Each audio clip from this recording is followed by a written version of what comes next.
The law enforcement operation we are undertaking in the Tigray regional state is a task we have commenced due to the persistent and dangerous illegality of criminal clique within TPLF. Until very recently, hoping that reasonable and moderate forces within TPLF will be able to bring an end to the brinkmanship of their raw comrades. We have handled the situation with great restraint.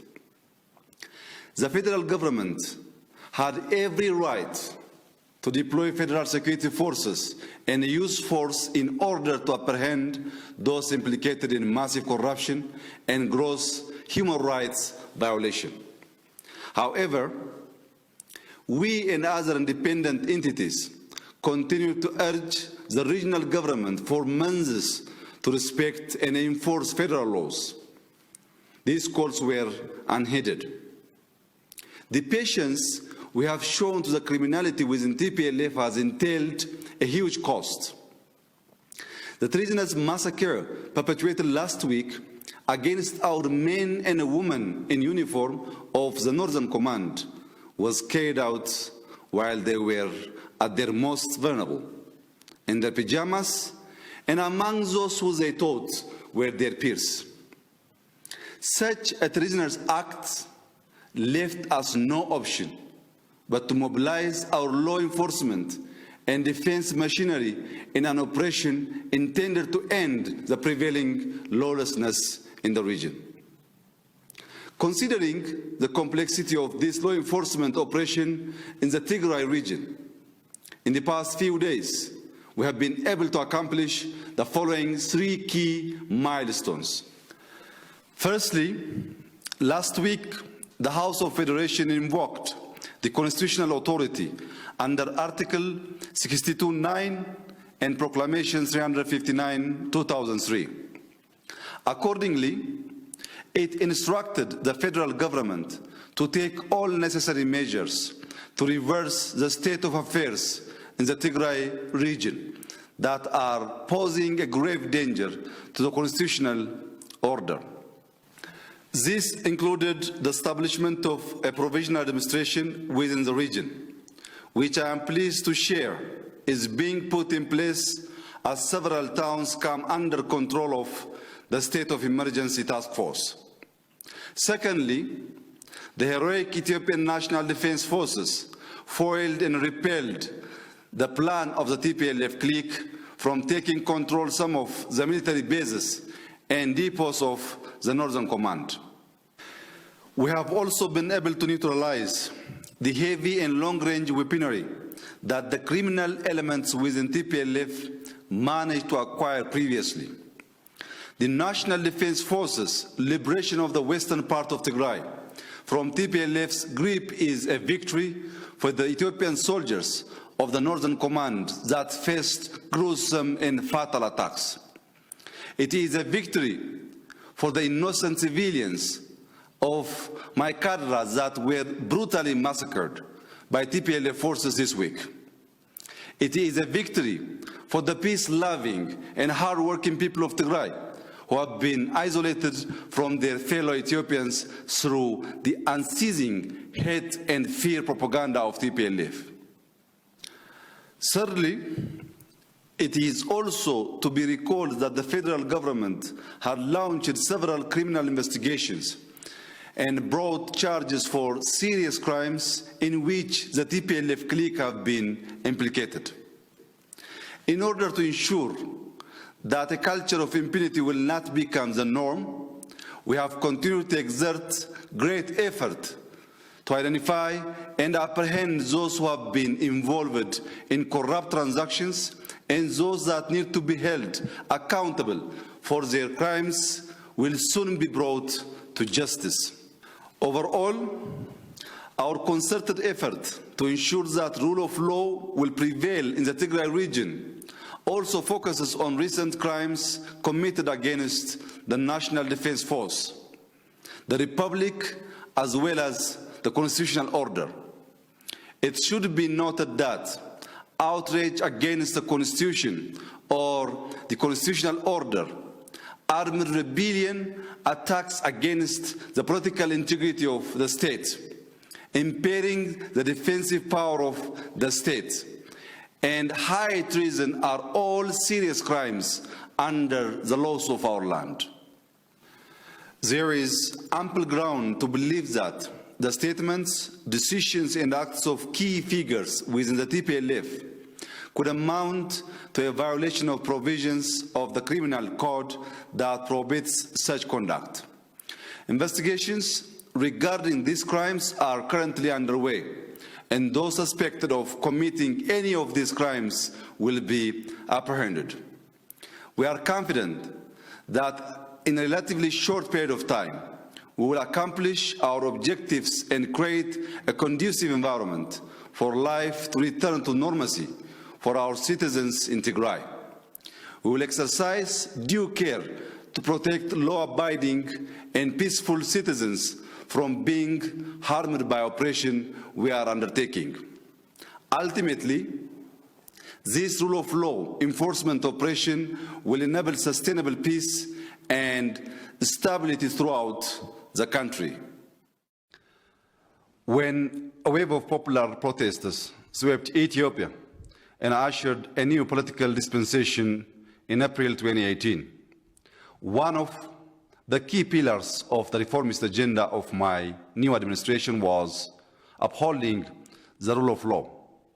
However, a key challenge we faced in this regard from the early days was the organized and highly networked obstruction of justice that was being orchestrated by those who played a leading role in the systemic abuse of human rights and massive corruption, intent on perpetuating a culture of impunity and restoring the undue privilege they enjoyed in the past.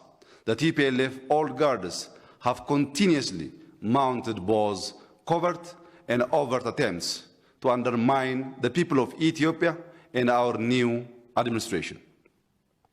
Behind conflicts that have resulted in the suffering and the deaths of many Ethiopians in the past 2 years, close observers of Ethiopian politics could clearly see the influence of the TPLF clique.